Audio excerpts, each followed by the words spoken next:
How did pedophilia become so trendy? Pedophile acceptance arguments are now like Pokemon for progressives. Gotta make 'em all. And while some arguments make sense as a way to deal with an issue, these pieces continue to carry a lot more than that with them. The pedophile I could not help. He was not a monster or a molester. The system destroyed him anyway. He was kind, sweet, and intellectually curious. He was also a pedophile. I knew I could help. Until he was jailed. By Deborah W. So, published by Salon on October 27th. Because I've looked at a bunch of these articles, I'm going to do this one a bit differently. What tends to happen is, you will rip into one of these articles for the dodgy bits, and then they get defended with the okay bits that are in there, perhaps by design. So I'm going to start by pointing out something I think is good. At one point in this article, the writer lays out the issues with how pedophiles are treated now, and then suggests this. A promising solution would be a program such as Germany's prevention project Dunkelfeld, which I guess means dark field, which allows pedophiles to seek free, confidential support before sexually offending against a child, instead of only after they have become involved with the legal system. Dunkelfeld has indeed been successful in lowering the rate of child sexual abuse. Great. You say there are problems with how things are now, you provide an example of how it could be different, and you say that, apparently, that reduces the number of children getting hurt. Which is what we want, right? A decent argument. Unfortunately, there is still the rest of the article, and there are a lot of points being woven in around this one good thread. As with the other pieces about this I've looked at, the devil is in the details. Oh, and also in one huge, glaring issue. How did this pedo whisperer come across that man she wanted to help but couldn't? Let's see. I will never forget Jacob. He was an early 20-something-year-old young man whom I encountered in my days of working as a research assistant in a sexology lab. He had all-American looks, with a fresh face and delicate blonde hair. Cheerful and intellectually curious, he was interested in topics like computer programming and machine learning. He wanted to understand the physics of the MRI scanner we used. He was also a pedophile, but Jacob had not touched a child. Good to hear. Based on this setup, you might be expecting this guy to be presented as the poster child for pedos who have an attraction but don't act on it. I mean, just like the Todd Nickerson pieces, she's saying, this guy, not a monster. So I guess he must have come to a lab for help with these feelings that distress him, and been unjustly punished for not doing or trying to do anything. Surely.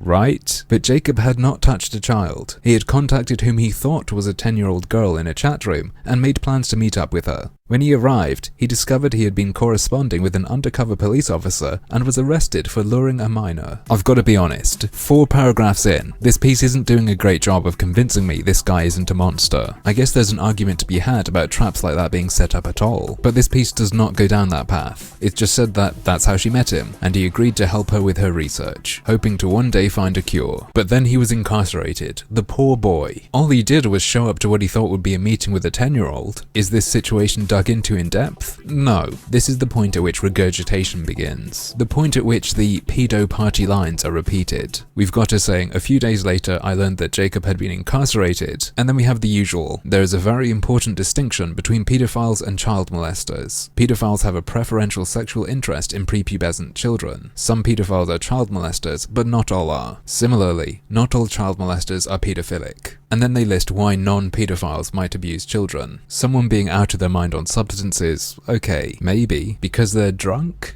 I don't think so. And because the abuser has easier access to a child than a consenting adult, how do you figure out that that person is not attracted to children? Apparently I'm just dumb, and no further explanation or commentary on that point is needed, as it's not given. Why is this such a big thing being repeated? Is people's use of vocabulary really that big or widespread an issue? Why isn't she talking about grooming and trying to meet up with children? That is what the piece started with, and yeah, technically that guy is not a child molester, but I think he wanted to be one, and he took what he must have thought were appropriate steps toward that end. It's just that, whoops, he got to meet up with a police officer instead. Even if you're a person who would object to those methods used by police, it's happened, and we know it's happened, and I'm not sure what the writer thinks about that. She continues, I am not saying that we should condone pedophiles who act on their desires. I would fucking hope not. I am saying that we should not judge people who were not given a choice in terms of whom they are attracted to. Research has shown differences in the white matter of pedophiles' brains, demonstrating that their sexual interest in children is hardwired and can't be changed, akin to a sexual orientation. There's pedo party line 2. Born this way. I'm no scientist, but I have a feeling that white brain matter thing isn't quite as definitive as she makes it sound. But I'm not going into that. What does she mean by not judging? Would finding a person who says they are a pedophile unsuitable to look after your children on their own count as judging them?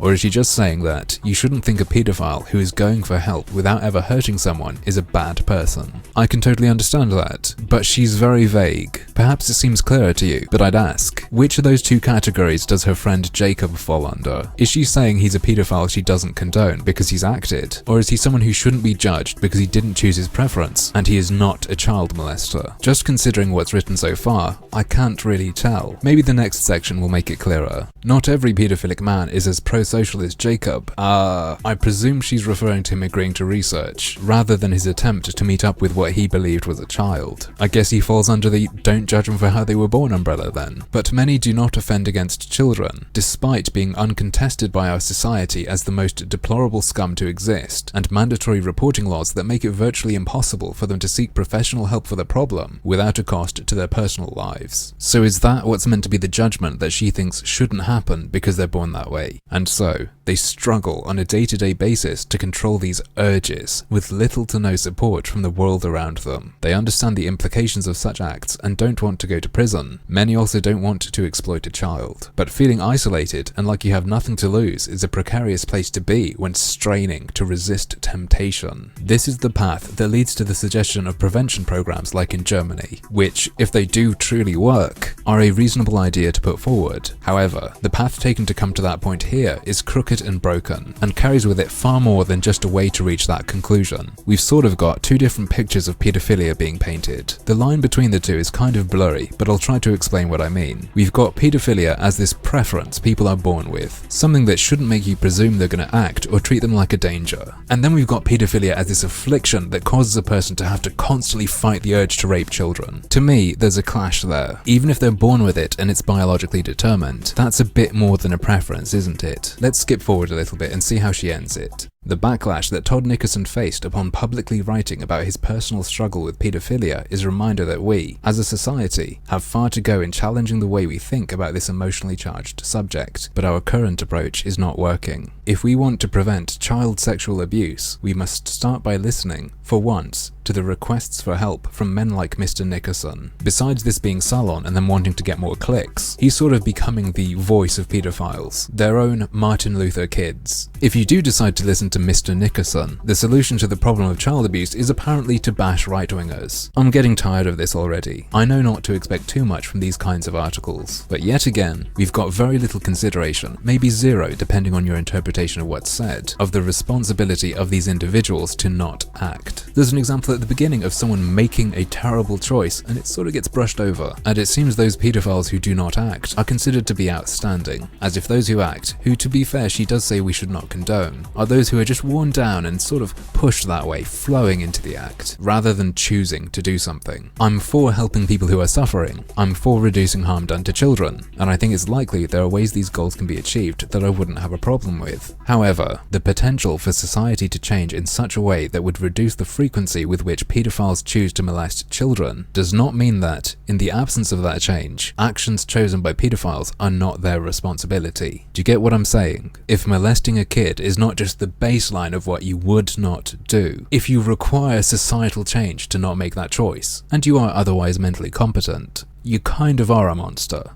But, as usual, that's just another one of my harmful opinions.